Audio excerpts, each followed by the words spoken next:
Good morning everyone. I am Lakshmi Prasanna, PGT Social Studies from TTW URJC, Ibrahimpatnam. Children, how are you all? I hope all are safe and good at your homes. Yeah, today's our topic is realms of the earth. What do you mean by realm? Realm, Ashoka's realm, Akbar's realm means an area which can be controlled by one king. Now, coming to our present point topic, realms of the earth. What are the realms of the earth? How many realms are there? Now we are going to discuss. Earth consists 4 realms. What are they? Lithosphere, hydrosphere, atmosphere and biosphere. What does it mean? What do you mean by lithosphere? Lithos is a Greek word which means stones or rocks. Spera means area. So totally lithosphere means an area which is covered with rocks and stones. So how it was evolved? And then come after hydrosphere. Hydar means water. So then area which is covered with water is hydrosphere. Then coming to atmosphere. Atmosphere consists of composition of various gases which is surrounded by Earth's surface. That is called atmosphere. And then coming to biosphere. Biosphere means, bios means life, the life where it exists on lithosphere or in hydrosphere or in atmosphere. From unicellular organism to multicellular organism and microorganisms like bacteria, fungi, everything will comes under this biosphere. So biosphere occupies lithosphere, hydrosphere and atmosphere too. So now today's topic is lithosphere. How this lithosphere formed and how many types are there, what are the landforms of this lithosphere, these are all we are going to discuss in this present session. So in ancient days, at the time of evolution, earth was barren with a little bit of hydrogen and helium in its atmosphere. Beneath the earth it is always burning with which produces hot gases. So when these hot gases exerts pressure, when it comes to the surface of the earth, what will happen? It will be cooled down through the atmospheric conditions. But when the hot gases were produced, the material inside the earth will be melted. When it will be melted, the denser material like metals and minerals will be sunk into the deeper layers. Through this process for millions and millions years, the Earth's layers were formed. We know that earth consists of 3 layers. What are the 3 layers? Crust, mantle and core. So while coming to our topic, the crust, the topmost layer of the earth is known as lithosphere. Is lithosphere can be seen even everywhere? No, we can't see. Somewhere it will be flattened, somewhere it will be elevation, somewhere it will be depressions. It consists various types of landforms. Elevations are known as mountains and hills, depressions are called as valleys or plains. These are all, we have different types of landforms on our lithosphere. So these landforms are classified as 3 types. What are they? First order landforms, second order landforms and third order landforms. How these landforms are formed? What is the reason behind this? What is the cause? How these are evolved? We will discuss in this session. So continents and oceans comes under first order landforms. How these continents and oceans are formed? What is the reason behind it? What is the technique? What we know? What we need to learn about the first order landforms? Continents and oceans, how these are formed. Continents are huge masses of land masses are known as continents, huge water bodies are known as oceans. Everybody knows that. How these are formed? Due to the mechanism beneath the earth's crust. Due to the mechanism beneath the earth's crust. What is that mechanism? So the mechanism which can be done under the earth, beneath the earth's crust, is known as endogenic process.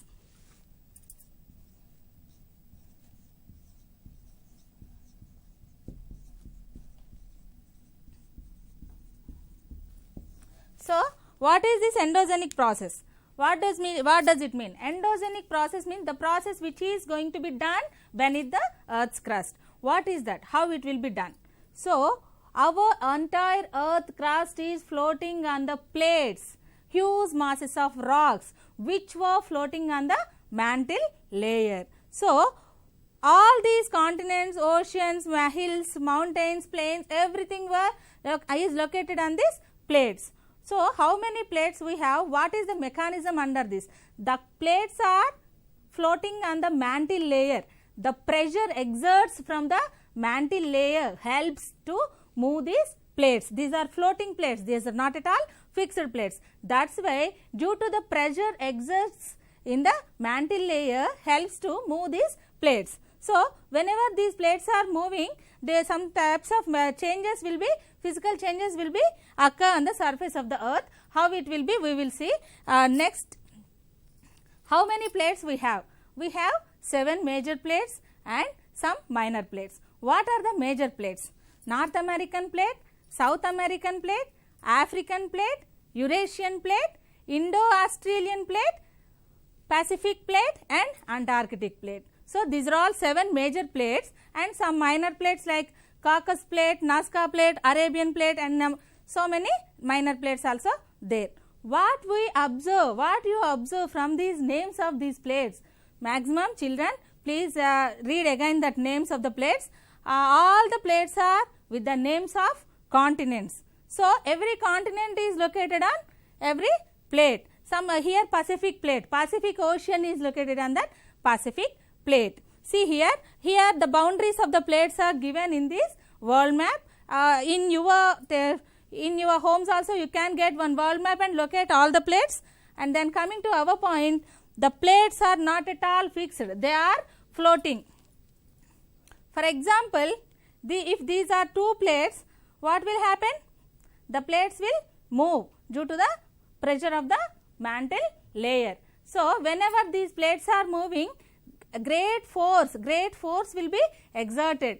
Through that, what will happen? Around the Pacific Ocean, we have most active volcanoes in the world. Always these volcanoes are in active position, mostly surrounded around the Pacific Ocean. That is why that is known as Pacific Ring of Fire. So, these plates are, the moving plates is causes for different types of landforms. So, we will see what are the movements, how it will cause. So, the tectonic plates are having boundaries. The tectonic plates are having 3 types of boundaries. They are convergent boundaries, divergent boundaries and transform boundaries.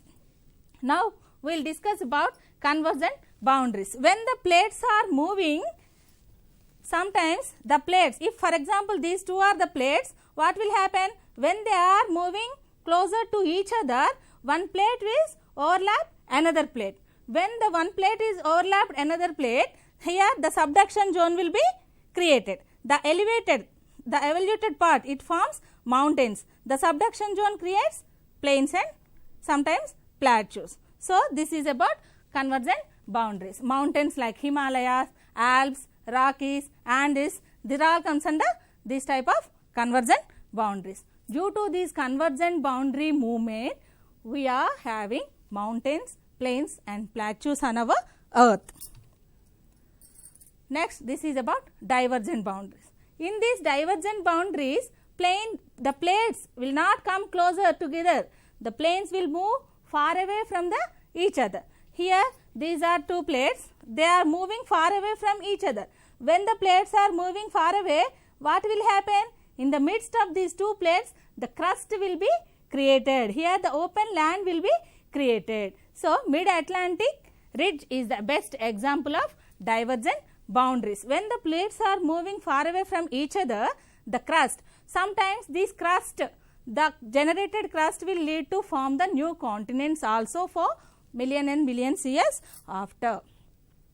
Then coming to transform boundaries. In these transform boundaries, plates will not move far away, will not come closer. It will not give scope for sea floor spreading or mountains or hills. And then what will happen? Here the plates are moving in opposite direction. They are moving parallelly in opposite direction. When the plates are moving in opposite direction, at one point of time, they will crash each other and it will give a little bit space that creates faults. These are all known as fault lines. San Andreas fault is an example of transform boundaries. So, first order and second order, these two landforms are generated through the tectonic plates. The force which was exerted from the mantle layer, through that movement only we are getting these first order and second order landforms. Coming to third order landforms. What does it mean? Third order landforms. What we are seeing on the surface of the earth, that is called third order landforms, such as V-shaped valleys, U-shaped valleys, canyons, gorges. These are all comes under third order landforms. This is called due to external processes. This is known as exogenic process. The forces, the things, whatever affects to form these landforms is called agents. What are they? Water or wind. Water or air will work as an agent to form these third order landforms. And then before this, we need to know something about volcanic eruption. Whenever the plates are moving due to the endogenic forces, the hot material from the beneath the earth will come out. The mouth of the volcano will be on the surface of the earth. The hot material will come out, blow out, and some part of the magma will cool down on the surface of the earth, sometimes beneath the earth also. Here in these endogenic forces, and another type of landform is also formed, that is intrusive and exclusive. What do you mean by intrusive and exclusive?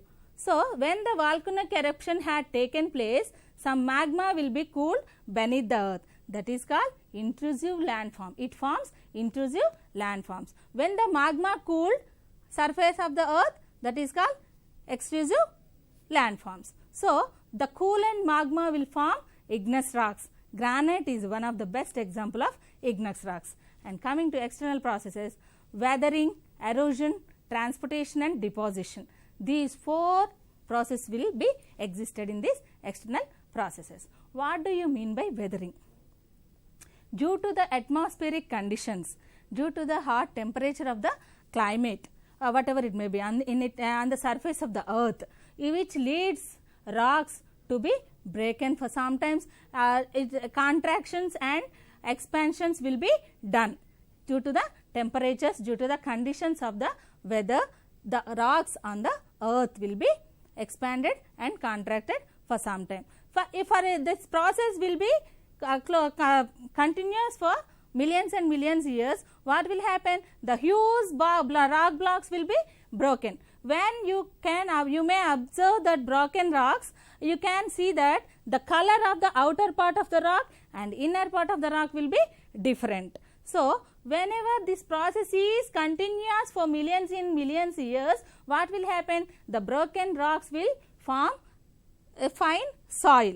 When the fine soil will be prepared due to weathering, what will happen? When the huge blocks of rocks will be converted into fine soil, it will be lighter than the stone boulders. Then it can be easily transported from one place to another with the help of air and water. That comes under transportation and deposition. Whenever the water falls from the higher altitude to lower altitude, these fine soil, minerals, everything will be transported from that place, and when the water reduces its force, it used to deposit it at some place. That is called deposition. So, weathering, erosion, transportation, deposition, these are all comes under external processes. All these called as denudation process, which can lead to third order landforms. So, how water will work as an agent to create third order landforms? What are the landforms can be created through the work of water? V-shaped valleys, gorges, canyons, these are all the works of water. How? These are all valleys, canyons, gorges, V-shaped valleys, these are all valleys with different shapes. How these are formed? when the water is flowing from higher altitude with a great force which exerts due to gravitational force of the earth, the water will come down to the earth with a great force. When it exerts great force, what will happen? It used to cut the rocks in different shapes. Sometimes the width between the two slides will be wider in the top, and while coming to the down it will be narrowed. It creates V shape. It creates V shape. So, here from here water is falling down with a great force. This is the hill.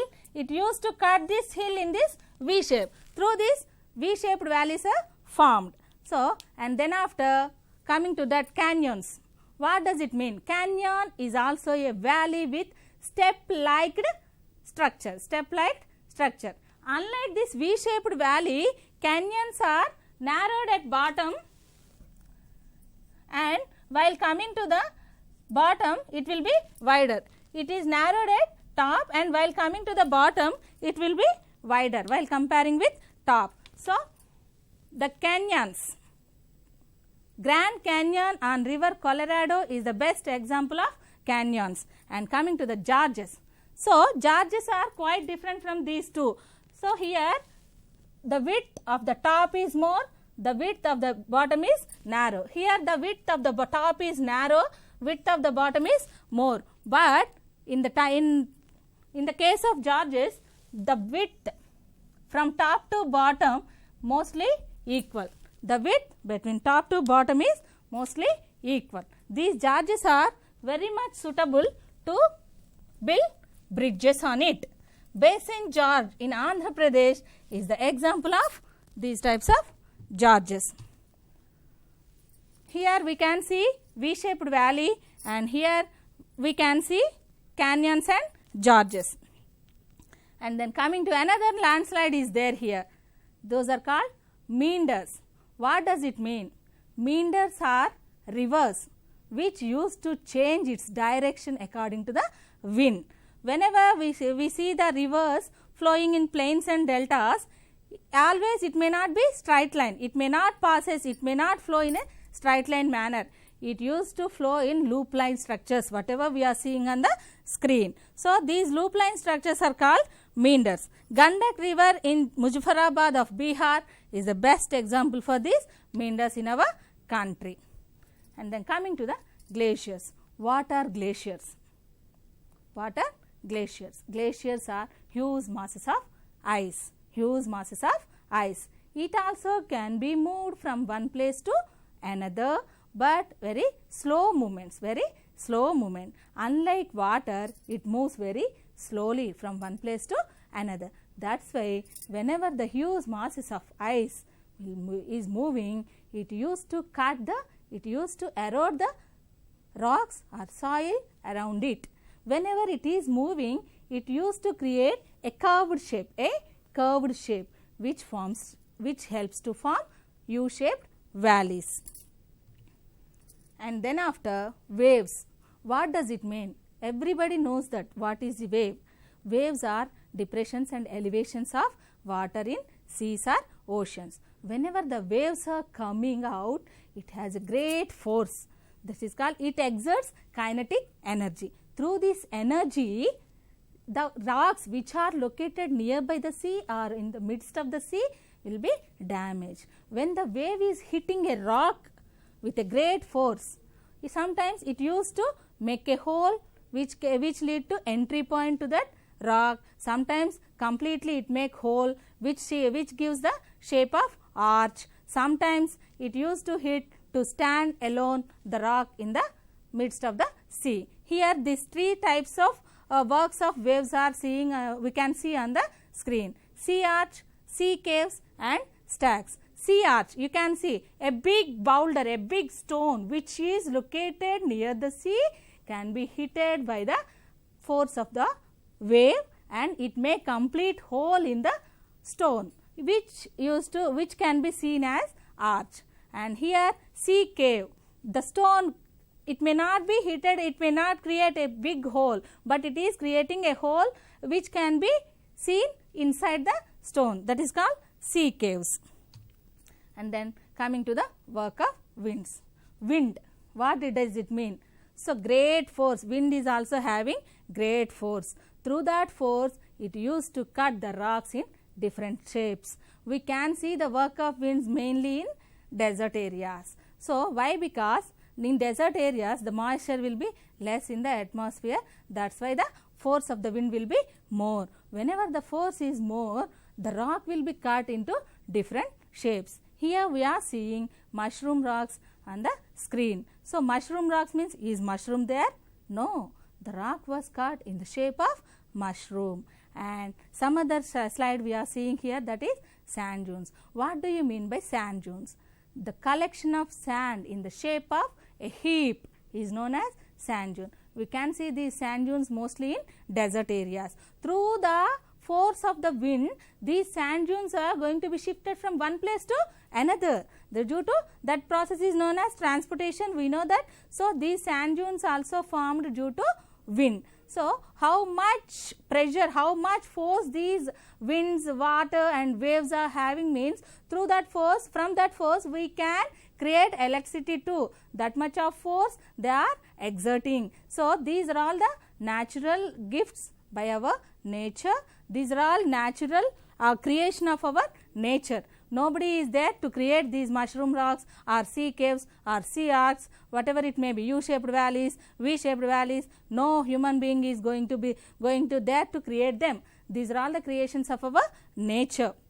So, through this, what we can say, we have three types of landforms: first order, second order and third order. Completely these third order landforms are generated on the surface of the earth and with the help of the agent like water and wind. Water and wind are the air are the most important agents to form the third order landforms. So, first order, second order and third order landforms we discussed, and volcanic eruption also we discussed. Through the erosion, we can sometimes see the structures beneath the earth. Through the erosion, we can see the structures beneath the earth. That means the intrusive landforms we can see through the erosion. So, in this session, we discussed about different types of landforms, tectonic movement and the work of water, work of wind in creation of landforms. Children, in a small assignment for you,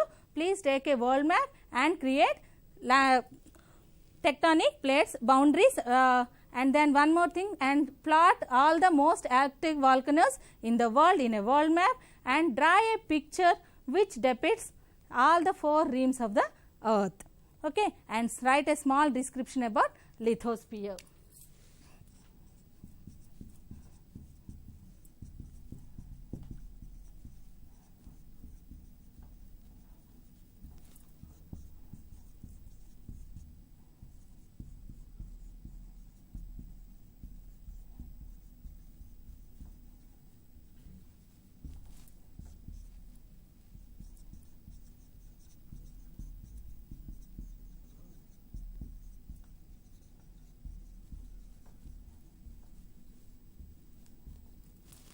Thank you, children. Thank you very much.